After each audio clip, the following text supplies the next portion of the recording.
మాజీ సర్పంచ్ అప్పమ్మగారి జగన్ రెడ్డి జన్మదినం సందర్భంగా గుండ్లపోచంపల్లి మున్సిపాలిటీ గౌడవెల్లిలో ఉన్న కృషి హోం అనాథ పిల్లలకు సోమవారం రెయిన్ కోట్లను పంపిణీ చేశారు.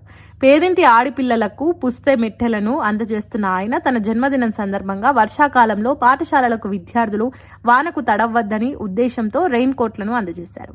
ఈ కార్యక్రమానికి ముఖ్య అతిథిగా మాజీ మంత్రి ఎమ్మెల్యే చామకూర మల్లారెడ్డి ముఖ్య అతిథిగా హాజరై విద్యార్థులకు జగన్ రెడ్డితో కలిసి అందజేశారు. ఈ సందర్భంగా ఆయన మాట్లాడుతూ ప్రతి ఒక్కరూ జగన్ రెడ్డిని ఆదర్శంగా తీసుకుని జన్మదిన సందర్భంగా సామాజిక సేవా కార్యక్రమాలు నిర్వహించాలని సూచించారు. విద్యార్థులు కృషి సంస్థతో పాటు దాతలు చేసే సహాయాన్ని సద్వినియోగం చేసుకుని భవిష్యత్తులో ఉన్నత శిఖరాలను అధిరోహించాలని కోరారు. అనంతరం పద్మ జగన్ రెడ్డి దంపతులు ఎమ్మెల్యే చామకూర మల్లారెడ్డి సమక్షంలో కేక్ కట్ చేశారు. ఈ కార్యక్రమంలో టీఆర్ఎస్ నాయకులు భాస్కర్ యాదవ్, దయానంద్ యాదవ్, మద్దుల శ్రీనివాస్ రెడ్డి, రందీప్ రెడ్డి, గోమారం శ్రీనివాస్ రెడ్డి, సంజీవ, హేమంత్ రెడ్డి, పెంటయ్య, జైపాల్ రెడ్డి, వెంకటేశ్వర్ రెడ్డి, సింహాలు యాదవ్, కె రాజు శ్రీనివాస్, కృష్ణ యాదవ్, భాస్కర్ రెడ్డి, నవీన్ రెడ్డి, సుదర్శన్ రెడ్డి, వెంకటరెడ్డి, రామకృష్ణారెడ్డి, మాజీ కౌన్సిలర్లు, నాయకులు తదితరులు పెద్ద ఎత్తున పాల్గొన్నారు.